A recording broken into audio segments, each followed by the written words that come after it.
Thursday, February 2nd, 2023, Maneco 64, home of alternative economics and contrarian views.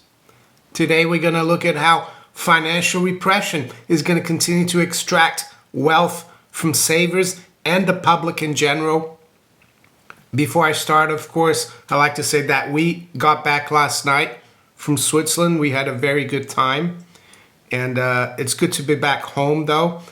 And just to let you know as well, this Saturday we're going to pick up Rudy, so hopefully you will see him first time on Sunday during the live stream. We're looking forward to that. Let's talk about financial repression and what financial repression really is. There's probably very little talk about that in the mainstream media, especially the mainstream financial media. There's very little talk about that from central banks and governments, especially because they're the ones who do the financial repression. And why do they do that? Well, they've done it before. It's not something new. And they've probably been doing it for thousands of years. The Romans did it. And basically what it means is when government and the state get into too much debt, they basically steal from the public. The Romans did it through the debasement of the denarius by 476 AD. The denarius had almost no silver left in it, and inflation was rampant in Rome, and Rome collapses. Of course, the Western Roman Empire, they didn't have paper money, so it probably took a little longer to do that. And the reason they had to do that is because, yes, they had too much costs, too much debt. The empire was collapsing. They weren't able to get more tribute from other places. They conquered everywhere already. So that was the financial repression, and it collapsed the Roman civilization, Western Roman civilization.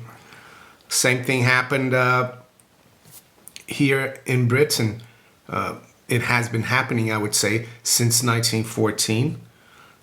We've seen the currency here be completely debased severely.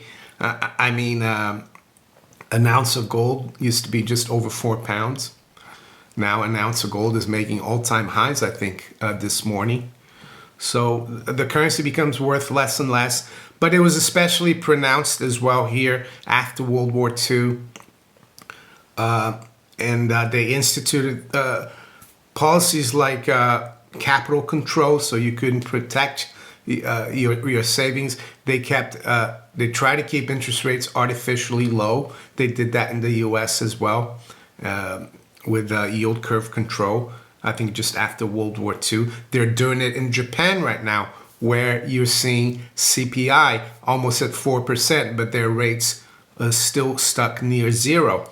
So that hurts savers, that hurts pensioners who have some savings but cannot protect themselves against the debasement in the currency. And people need to understand that the debasement of the currency is this is what inflation is. This is why people are hard up and can't buy enough. And this is why we're seeing a multitude of industrial action or strikes here in the UK.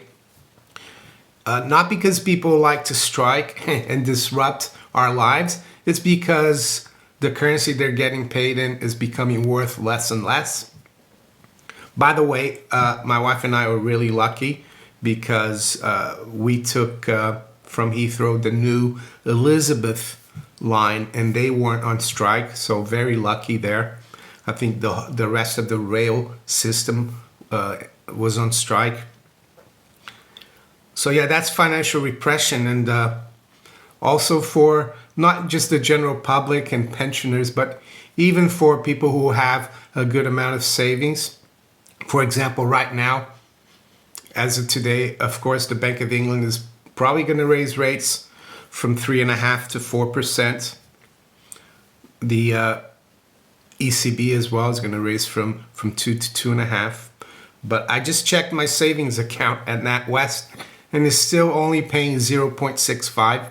And yesterday, just before I left Switzerland, I was looking at some of the newspapers in the hotel. They were all German, mostly, of course. And the biggest tabloid in Switzerland is the Blick newspaper. It's in German, but I can read a little bit of German, and I saw this story, and my sister confirmed it. Basically, UBS, they've had very good results, but it says here, for the UBS clients or Kunden, they're only getting a mini interest. They're getting like 0.1, and it used to be 0, while UBS increased their dividends by 10%, and they made billions. So even the Blick notices financial repression. I don't think they use that term, but that's what it is, and it's happening here. It's happening in the US. But when you hear the financial media and even people sometimes in the alternative, they say, well, the real rate now is positive. So how can real rates be positive if CPI is running, well, the doctored CPI, of course, because if we look at the alternate CPI from Shadow Stats, the 1990 based, that's still running at 10%. How can you have positive interest if CPI or debasement is around 10% and the interest is at 475? It's still negative. And that's why I think the markets yesterday, they detected a bit of dovishness, from Jay Powell's pronouncements at the press conference. Yes, he was tough. He was saying that they're going to raise rates another 2 times. But according to the FT here, there's a story here. It says people came into this thinking he might have that same scolding tone as he had in December, said Julia Coronado, former Fed economist who now runs Macro Policy Perspectives. And she said he sounded more positive and more optimistic. Powell's optimism might have been subtle, but it was in evidence throughout the question and answer session. While he maintained price pressures were still unacceptably high, he repeatedly said disinflationary process was underway. And it adds here, what is more, he said he saw a path to bringing inflation down to the Fed's 2% target without a really significant economic decline or a significant increase in unemployment. So basically, Jay Powell is saying we can unwind the biggest bubble in human history with no problems. And I think he's deluded. There's going to be a lot of problems. But the people who are going to suffer, as I said, are savers, pensioners, people on low incomes. They're going to continue to suffer. Of course, the speculators on Wall Street, the people with a lot of assets, they're going to do very well. And hopefully you will have protected yourself as well to protect your wealth. I think it's more important in these uncertain times to preserve what you have and maybe beat the debasement of the currency. I think you will be far ahead of everyone, and I think getting out of that is the way forward. Yes, interest really on money right now is negative, the real interest. So you're basically getting paid to borrow still. Things are not really that hawkish, but I think it's always best to try to get out of that no matter what, because what that means is that you're not susceptible to increases in interest payment, just like the US government has been, and many people, of course, with their mortgage payments. So yeah, that's what I see ahead, financial repression. And it's not a good policy. But what that does, it's a good policy for the biggest debtor of them all, the government, the state, because it dilutes the value of their debt. It becomes easier to to service it, because the money becomes worth less and less. And how's the dollar going to be devaluing? And also the other currencies. Well, it's happening right now. We're seeing gold doing very well, not just in dollars, but in other currencies, despite the fact that the dollar index has come down. We're near all-time highs, as I said, in the price of gold and British pounds. Even in yen, we're near all-time highs. In the euro, there's still a little bit of room. In Aussie dollars. So that's how it's all gonna work out, I think. Gold will be the ultimate safeguard against financial repression. Some think, of course, that they might come after your gold, tax your gold. That's possible, and I can't answer that. I don't have a crystal ball, but be as it may, it's the best way right now, in my opinion, to protect your savings against what's coming. And I think what the Fed, just how the Fed led the way on higher rates, they're going to lead the way on pausing and then eventually cutting rates. I think the markets are discounting quite a few rate cuts in the next 12 months. So yes, the Bank of England and ECB will raise rates today, but the Fed's given them a lot of room now to kind of slow down. And the repression is going to be everywhere, even in Switzerland, as I showed you, the Blick. And there's another story out here. Not sure how important it will be, but it's coming out of India. I'd never heard of the group, Adani Group.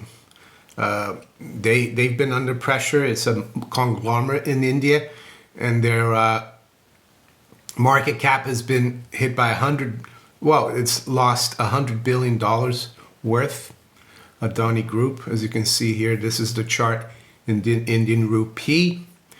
Whether that will spill over into the West, I'm not too sure, but just thought I'd let you know that. And what else is there? Well, not much really. So with that, let's look at the markets then this morning. It's 8:14 a.m. London time. We've got spot gold, 1957.75. It's up about $7. High's been 1960, low's been 48. So I think yesterday when I got home, we got on the train at Heathrow, and it was just I think just after the Fed decision, and I checked my phone and I saw gold at 1950. I was in the train, and I thought, well, Jay Powell must have said something dovish, and I guess he did. You don't really have to watch or listen to what he says. You just look at what the markets do. I saw the S&P and the NASDAQ were up like 1% and 2% respectively. Saw the Dow didn't do much. And this morning it looks like the stock markets are pretty steady. The NASDAQ continues higher to about 1%.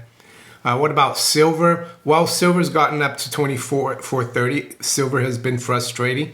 It's still consolidating around 24. Right now it's up 17 cents at 24.13. To the currencies, and this is the currencies versus the dollar. I think the most important currency to keep an eye on now versus the fiat currencies, of course, is gold. I think we're going to continue to see new highs for gold in all currencies.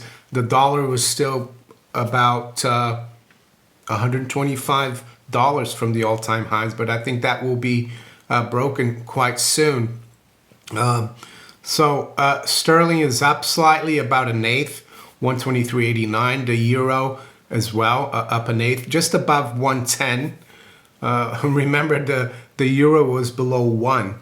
And yes, the dollar and the euro are going to collapse, but they're not going to collapse against each other.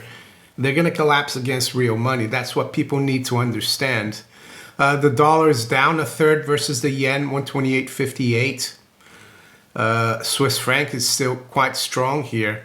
A dollar only buys almost just 90 Swiss cents.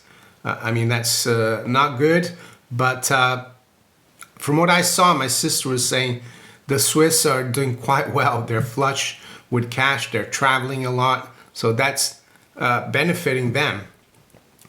Dollar versus the yuan is unchanged at 672.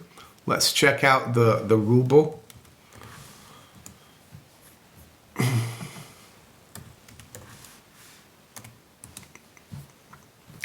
We got 69.67 dollars up slightly versus the ruble here this morning. To the other currencies quickly here, Aussie dollar, well, that's Aussie dollar is pretty strong, 71.50, up about an eighth. Dollar is down 0.1 versus the Canadian dollar, 132.73, and the Kiwi dollar is up a third at 65.27. Platinum is at 1,016. That's up about $9. We've got WTI crude up 0.5%, 76.87. Brent crude is up 0.4%, 83.07. High grade copper is up 1% at 4.16.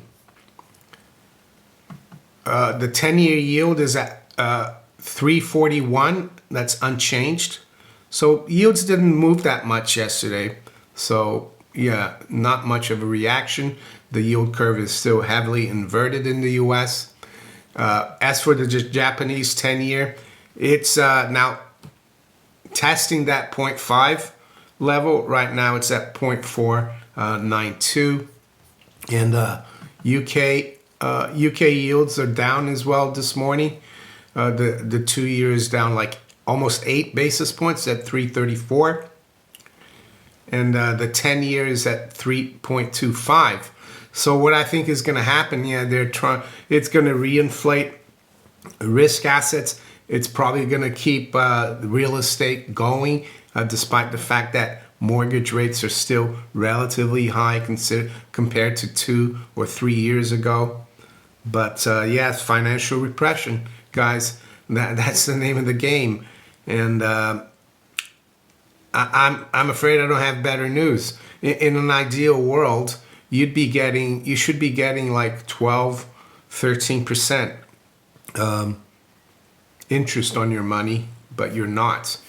So with that, I wish you all a great day. Take care. Bye.